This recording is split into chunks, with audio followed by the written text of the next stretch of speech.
We all face conflicting choices in our life, not once, not twice, but many times. Some choices that seem obvious ones start to appear wrong in hindsight, especially the ones related to work, career, or growth and success. To be hardworking or not, to seek stability or take a risk and scale up, to live wealthy life or a more impactful one. Context is the key. There is enough well-meaning but bad advice out there that does not consider our unique situation. And when I say unique, I'm talking about 1 in 8 billion unique. Because I was working such long hours and traveling like crazy, I wasn't seeing my kids grow up. But the realization wasn't there. Because what I've seen with my experiences, if you don't like what you do, anyways, you're not going to succeed. Either fail or you don't really grow into that particular profession. Quite often, we hear a common piece of advice about hard work, and that is hard work equals success. But as we go busy doing hard work, we also start to hear other advice, and that says there is no point in working hard if you are not enjoying your life. So now what do? What is the right approach? Hard work is everywhere. Even tell jokes as a stand-up comedian. Right? There's a lot of hard work that goes behind. So hard work is for granted. I mean, it is. There's no escape from hard work. Hard work becomes palatable, right? It becomes easier. It becomes part of your life. It becomes it is at an acceptable level if you like it. Right? If you like what you do. So those are the two friction points, as I see. Right? Hard work and whether you like the work that you're doing. And the greater the friction is, you'll have a lot of problems. Hard work is inevitable, especially if you want to progress. There's no forgetting that. And I go back to the time when I started working. I wanted to make money. And if I want to make money, you want to make a name for yourself, you have to work hard. There is no two ways about it. But the question we got to ask ourselves is, when is it enough? And what is the definition of success? How do I know that I have succeeded? And what am I succeeding at? And I think most of us don't have the answers to that. We just keep working. We just keep earning money. That's one part of it. The other part of it is, if we didn't work hard, if we didn't hustle, our brains would not be busy. We need challenges for our brains to be active and for us to lead an active life. But then there is also that danger that too much active is also bad. It's possible to handle both the hustle and bustle and relaxation together. You just have to know how to do it. I think hard work and smart work are done at different levels. Sometimes I prefer to put extra efforts to thrash out a high-level plan and then executing it smartly. In other cases, I might do just the opposite. So it depends on your style of doing things. I don't think it has anything to do with age group or stage of life per se. And the definition of hard work is quite contextual. For example, for a 1-year-old who is still learning to walk, walking 10 steps is a hard work. While for a 90-year-old, getting off their bed and going to the bathroom can be hard work. I think it comes down to just one thing. Do you love what you're doing or not? Either one of them is kind of, settled. So for example, you are hardworking, but the work that you do is not something that you really enjoy. But then there are chances of success. Or you are a sort of, easy-go worker, or you are a smart worker, but the work that you are doing is really of your liking. Even then there are chances of success. So you need to figure out where the friction points are and how you are managing them, kind of. We often consider stability as a proxy for safety, but that can limit growth. On the other hand, scalability requires you to challenge the status quo. It needs consistent trial and error and risk-taking. Scalability might lead to stability in some cases, but not always. So the question is, where should we focus more? And in my view, if a situation is stable, nothing much happens, And in physics, there is a term for it. They call it static equilibrium. That's stability. But in a completely chaotic situation, things happen completely randomly, and in a way that is also not very interesting. But in between these two states, on the borderline, we have something. I call it the edge of chaos. And that's where everything happens. You get spontaneous order, you get turbulence, you get randomness, flow, forces, so many other things. And learning happens to people when they are at the edge of chaos. Stability, the definition itself is very, very individualistic, right? It varies. If you think that stability is doing one thing continuously over a period of time without much of a hassle, that's your game. But I'm sure there are people who think that, they should stably take risks. They should stably build things, right? For them, the game is different.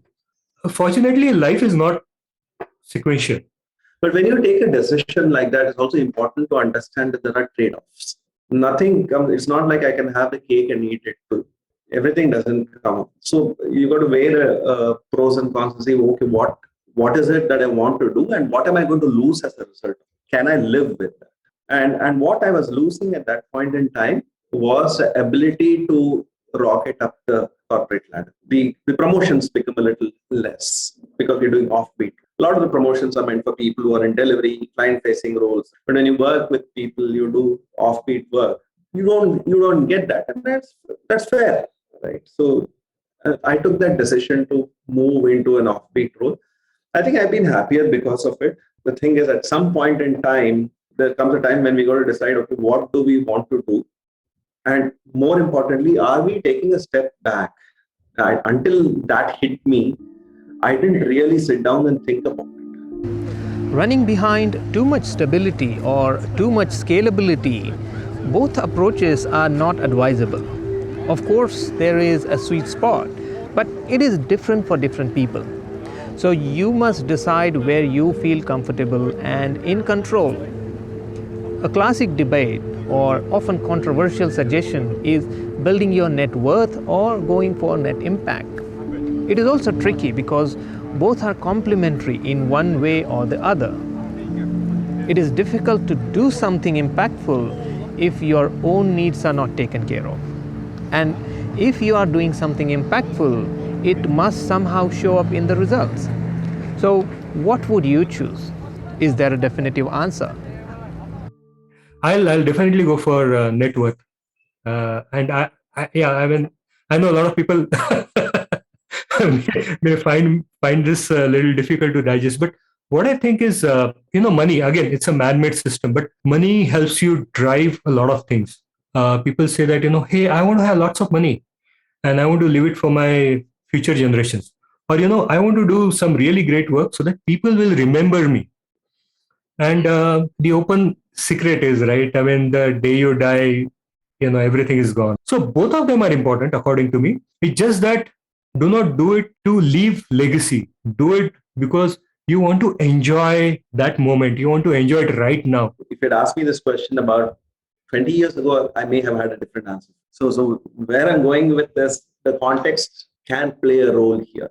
Unless and until we are sure that we are secure. If you look at Maslow's hierarchy, the pyramid, unless we are secure, there's no way we're going to think about the society around us. If we can't take care of ourselves and then we can't take care of our family, how will we take care of others? So it's okay to build net. It's okay to make money. The question then is, when is it enough? And I think different people have different ways of calculating it. If you want to step out and make an impact, make sure that the net worth is enough so that we don't become a burden on society and the people around us. If we take an example of exam paper, we know there are two thresholds. One is passing marks and another being full marks. So while writing that exam paper, it is your choice to secure passing marks and leave the exam hall, or to continue and score higher. There isn't any right or wrong approach here. There are two distinct outcomes, and each action you take will lead to one of them. You got to decide what you want to do. If you are philanthropic, you will earn as much as needed and then go on doing philanthropy. If you are materialistic, you might prefer accumulating wealth instead. It's not black and white answer for me.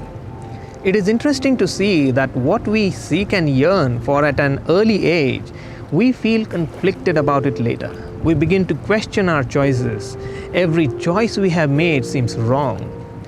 But unfortunately, that is the problem of hindsight. So the key question is, how should we make life's important decisions? Is there a principle? Is there a roadmap? What is important? Is it professional? Is it family or relationships?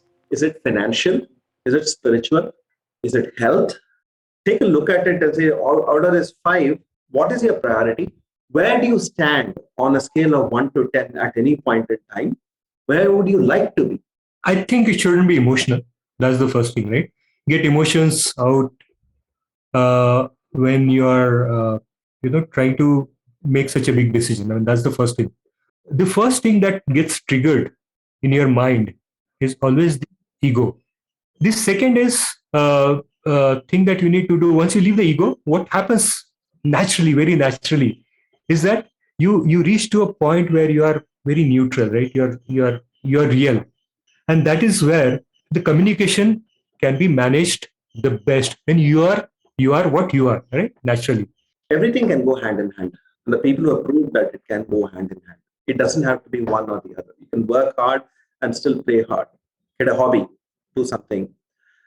Figure out what your priorities are in life. Everyone is different. Everyone's context is different. So I can't say this is how you've got to do it. But figure out your priorities in life and see if they match. There is a famous proverb in Marathi, "Aikaवे janache ani karave manache," meaning listen to all the advice you want, but do what you think and feel is right. The fact is that paradoxes are an unpleasant reality of our life. But balance and moderation is the key. Our definition of success has to be ours and customized for us by us. We always know when we get intentional with our thinking, quiet confidence follows. So trust your internal guidance system. Become intimate with your thoughts. What others say does matter, but only so much. You always get to make the final choice. Always. So make that choice. Think for yourself. Let those answers come from within you.